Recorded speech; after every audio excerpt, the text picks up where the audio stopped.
हाँ बेटा, आज आपके लिए हम थोड़ा नया टॉपिक लेके आए हैं। ठीक है, आज तक हमने फिजिक्स के क्वेश्चन पढ़े हुए हैं। ठीक है, अब एग्जाम आपका हो चुका है इंटर का, तो हमने कहा थोड़ा जनरल साइंस पढ़ा दी जाए आज। ठीक है, तो आज हम आपको आर्टिकल 3 के बारे में, हमारे संविधान में जो आर्टिकल 3 है उसके बारे में आपको बताएंगे। और इसी आर्टिकल 3 के तहत विंग कमांडर अभिनंदन को क्या किया गया था, पाकिस्तान से केवल 2 दिन में ही वापस ले आए थे।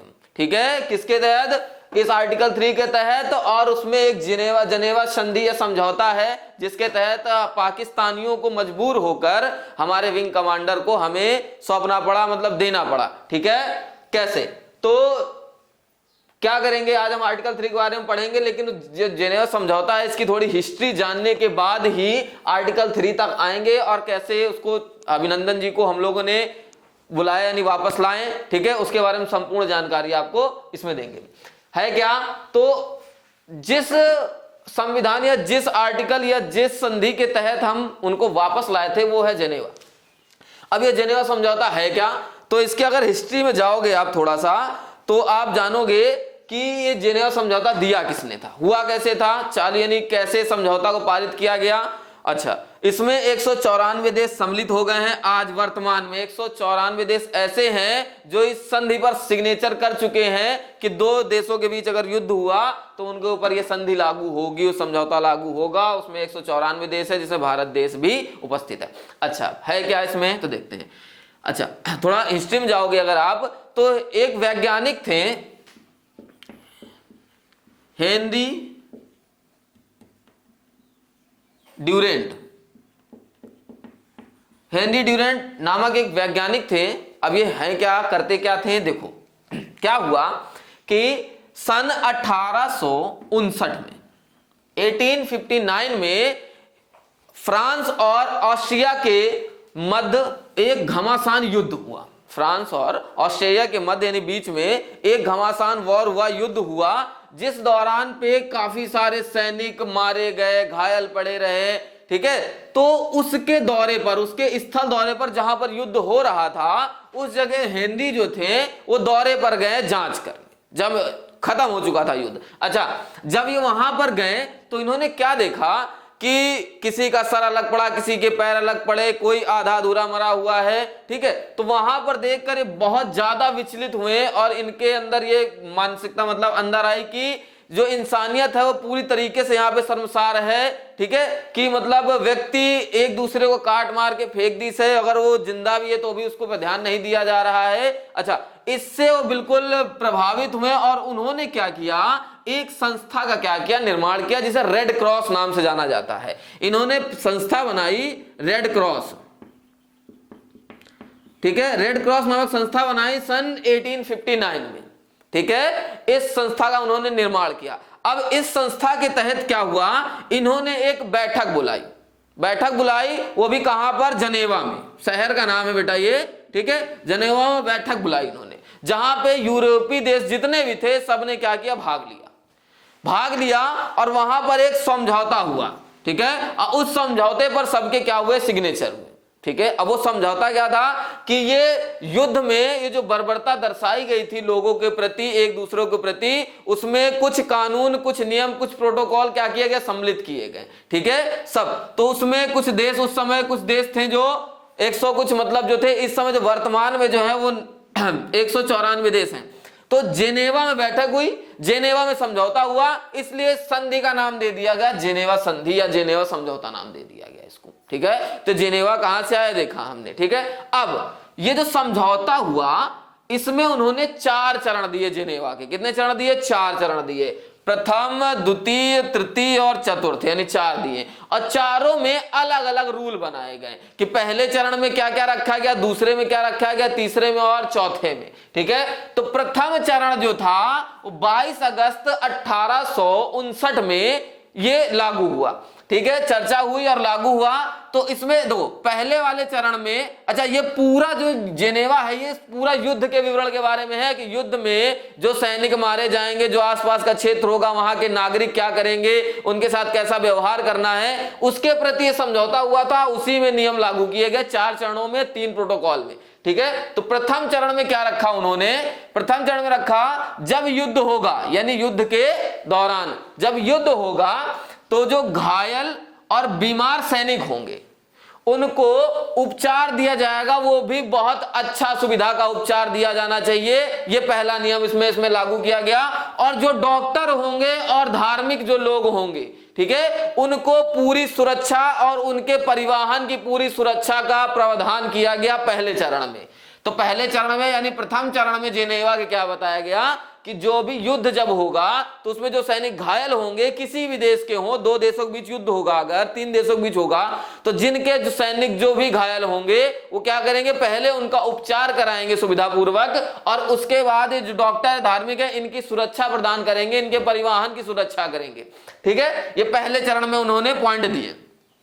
पहले ही चरण में जैसे उन्होंने ये समझौता दिया तो एक सबसे बड़ी घटना हुई थी वियतनाम की। वियतनाम उतने ही जैसे ही समझौता हुआ तो वो वियतनाम जो था वो दो भागों में क्या हो गया, बट गया था। तो आपसे जो भी एसएससी जीडी या जेईई का आप एग्जाम देते हैं तो उसमें क्वेश्चन पूछा जाता है वियतनाम दो हिस्सों में बंटने का कारण बताइए। तो जब इसमें जेनेवा समझौता में सिग्नेचर हो रहे थे दो देशों के, तो प्रथम चरण में जो भी उन्होंने सुविधाएं दे रखी थी, जो भी उन्होंने नियम दे रखे थे, उसके अनुसार क्या हुआ था, जो वियतनाम था वो दो हिस्सों में क्या हो गया था, बट गया था। ठीक है, उसके बाद दूसरा चरण जो था वो 1906 मतलब 1906 में क्या किया गया, 1906 में दिया गया। उसके बाद इसमें क्या नियम दिए गए, तो इसमें कुछ नियम दिए गए थे। अच्छा, ये दूसरा चरण है, ये पूरा क्या, अच्छा ये वाला जो था ये हमारा वायुसेना जो हो गई और जो क्या थल सेना हो गई, आर्मी हो गई, इनके बीच जब युद्ध होगा तो उनके बीच प्रोटोकॉल तो दे दिया गया था, परंतु नेवी भी तो है हमारी, ठीक है, जल सेना जिसे कहते हैं हम, वो भी तो युद्ध करती है। तो जब वो युद्ध करेगी तो उसके लिए नियम जो दिए गए दूसरे चरण में दिए गए। बताया क्या गया कि दूसरे चरण में जो भी समुद्री युद्ध जितने होंगे उनमें जो सैनिक घायल होंगे, सेम उनको अच्छा उपचार और उनमें जो भी व्यक्तिगत या जो भी व्यक्ति उपस्थित होगा उनको क्या किया गया, पूरी रूप से सुविधा उनको देनी पड़ेगी। जो भी इस संधि में समझौता कर रहे हैं देश, उनको ये नियम का प्रोटोकॉल का पालन क्या करना पड़ेगा, पालन करना पड़ेगा। तो दूसरे चरण में समुद्री युद्ध के जितने भी घायल सैनिक होंगे, जितने भी नागरिक होंगे, उनकी सुरक्षा का प्रावधान है। अच्छा, तीसरा चरण 1929 में दिया गया। ये तीसरा चरण हमने देखो लिखा नहीं है, इसके पॉइंट नहीं लिखे। कारण क्या है, ये जो तीसरा चरण है मोस्ट इंपॉर्टेंट है। ये तीसरा आर्टिकल जो है हमारा संविधान का पूरा आधारित है। जो भी नियम आर्टिकल 3 में अनुच्छेद में दिए गए हैं, सेम ये तीसरे वाले में दिए गए हमारे चरण में, इसलिए इसको और अच्छे से बताएंगे और इसी चरण के अनुसार अभिनंदन को वापस कैसे लाया था यह भी आपको बताएंगे हम आपको। चौथा चरण जो था वो था 1949 में बैठक हुई और 1950 22 अक्टूबर या 21 अक्टूबर 1950 में लागू कर दिया गया था चौथा चरण। इसमें बताया गया था कि जब दो देशों के बीच युद्ध हो रहा होगा तो सैनिक तो लड़ रहे होंगे, परंतु जो आसपास के जो क्षेत्र हैं, ठीक है, जो आसपास एरिया है, ठीक है, उनको उनके नागरिकों को सुविधा प्रदान करनी पड़ेगी। इस चौथे चरण में यह नियम दिया गया कि अगर आपका युद्ध हो रहा है तो आसपास के जो भी नागरिक हैं उनको भी आपको सुविधा देनी पड़ेगी, उनकी सुरक्षा आपको करनी पड़ेगी। ये चौथे चरण में आपको क्या किया, दिया गया।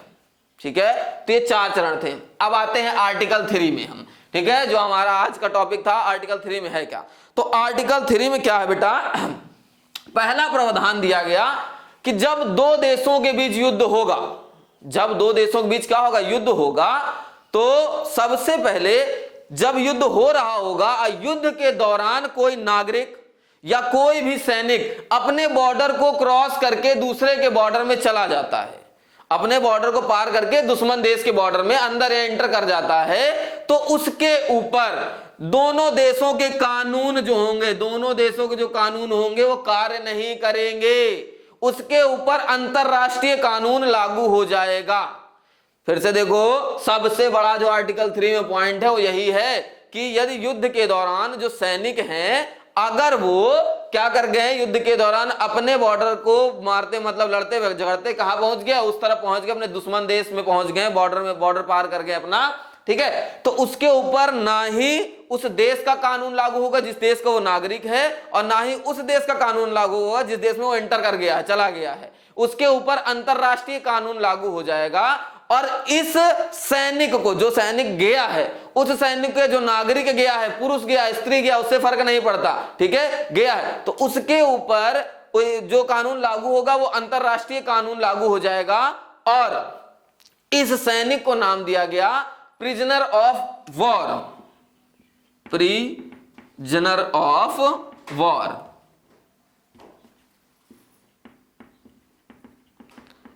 तो जो सैनिक बॉर्डर क्रॉस कर जाएगा लड़ते लड़ते, जो नागरिक बॉर्डर क्रॉस कर जाएगा, उसको हम बुलाएंगे फिर प्रिजनर ऑफ वॉर, ये नाम दिया गया उसको। अच्छा, उसके बाद जब वो उस तरफ चला गया, उसके ऊपर दोनों देशों के कानून लागू अब नहीं होंगे, ठीक है। जैसे जो हमारे विंग कमांडर अभिनंदन थे, वो जब इनके पाकिस्तान के F-16 को पीछे खदेड़ते हुए जब वो बॉर्डर क्रॉस कर गए थे उसको। अच्छा, एक चीज और, MiG-21 जो एक थर्ड जनरेशन, मतलब एक छोटी बहुत पहली जनरेशन का क्या है, जहाज है, उसने नई जनरेशन के जहाज को मार गिराया। मतलब एक प्रकार से अगर कहा जाए कि मतलब एक छोटी सी चीज ने बड़ी सी चीज को मार गिराया। केवल ये क्या है, एक राइडर जो थे यानी विंग कमांडर अभिनंदन थे, केवल उनका साहस जो था, उनके द्वारा F-16 को उन्होंने अपने छोटे यानी पुराने जहाज से क्या किया, मार गिराया था।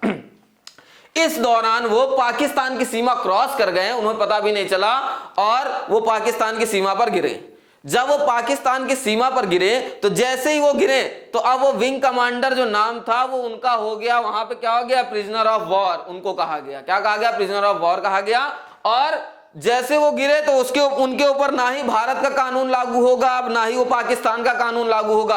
अब जो कानून लागू होगा उनके ऊपर वो होगा अंतरराष्ट्रीय कानून लागू हो जाएगा। और अंतरराष्ट्रीय कानून के अनुसार आर्टिकल 3 या जेनेवा संधि उनके ऊपर क्या हो जाएगी, ये जितने सारे नियम थे उनके ऊपर क्या हो जाएंगे, लागू हो जाएंगे, ठीक है। अच्छा, उसके अनुसार क्या हुआ, पहला पॉइंट जो इसके जैसे क्रॉस कर गया तो एक तो उनके ऊपर कानून नहीं लागू होगा उस देश का। दूसरी चीज बताई गई कि जो भी सैनिक बॉर्डर क्रॉस करके दुश्मन देश में एंटर कर गया है युद्ध के दौरान, तो उसको सबसे पहले तो तुरंत, अगर उसको कोई भी बीमारी है, उसको कोई भी दिक्कत है या जो भी उसको, तो उसको तुरंत उपचार किया जाए सबसे पहले, और भी अच्छे तरीके से, बढ़िया तरीके से फैसिलिटी दे के उसका उपचार किया जाए।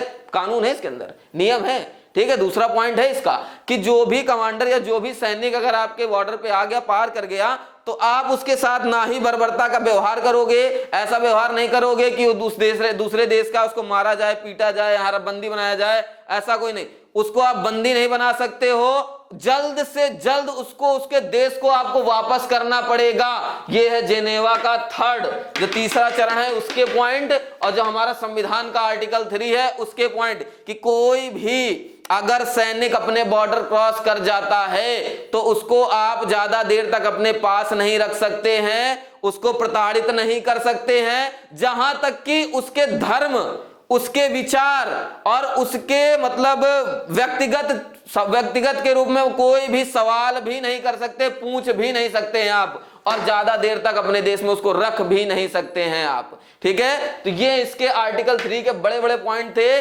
जिनके सहारे, ठीक है, हमारी सरकार ने, भारत देश ने विंग कमांडर अभिनंदन को पाकिस्तान से वापस लिया, और अंतरराष्ट्रीय कानून के तहत पाकिस्तानियों को वापस भी करना पड़ा, ठीक है। लेकिन वो कहां मानने वाले, थोड़ा बहुत प्रताड़ित तो किया ही था उन्होंने, ठीक है, कानून तोड़ते ही रहते। तो इस आर्टिकल 3 के तहत हमारे अभिनंदन को क्या किया, भारत से वापस लाया गया था, ठीक है। जो आर्टिकल 3 था ये हमारा इसी के महत्वपूर्ण पॉइंट थे। ये पूरे पॉइंट जो आर्टिकल 3 में लिखे हैं, ये वॉर और सैनिकों की सुरक्षा, नागरिकों की सुरक्षा, इनके बारे में क्या किया है, लिखा गया है, ठीक है। और आज जब हम वॉर कर रहे होते हैं तो आसपास के जो नागरिक है ही प्रताड़ित हो रहे होते हैं, तो इनकी भी सुरक्षा का नियम इस आर्टिकल 3 में ही क्या किया गया, दिया गया है, ठीक है। तो इसके तहत क्या है कि कोई भी सैनिक अगर बॉर्डर क्रॉस कर जाता है लड़ते समय, तो उसको दुश्मन देश का सैनिक, जो दुश्मन देश है यानी जो सामने वाला देश है जिससे लड़ रहे होगे आप, ठीक है, वो किसी भी सैनिक को ज्यादा देर तक अपने पास रख नहीं सकता इस कानून के तहत। और अगर उसने संधि कर रखी है इस समझौते पर देशों ने संधि कर रखी है, वही प्रोटोकॉल ये अपनाएंगे, ठीक है। और 194 देश हैं जेनेवा संधि जिन्होंने क्या किया, सिग्नेचर कर रखा है। कितने देश है, 194 देश। तो क्वेश्चन निकल के क्या आता है, आर्टिकल 3 में क्या है, तो आर्टिकल 3 में युद्ध के दौरान जितने भी सैनिक हैं उनकी उपचार, उनकी व्यवस्था, उनकी सुरक्षा के बारे में पूरा संविधान यहाँ पे यानी पूरे नियम क्या किए गए आर्टिकल 3 में दिए गए हैं। ठीक है, आज का वीडियो यहीं समाप्त होता है आपका।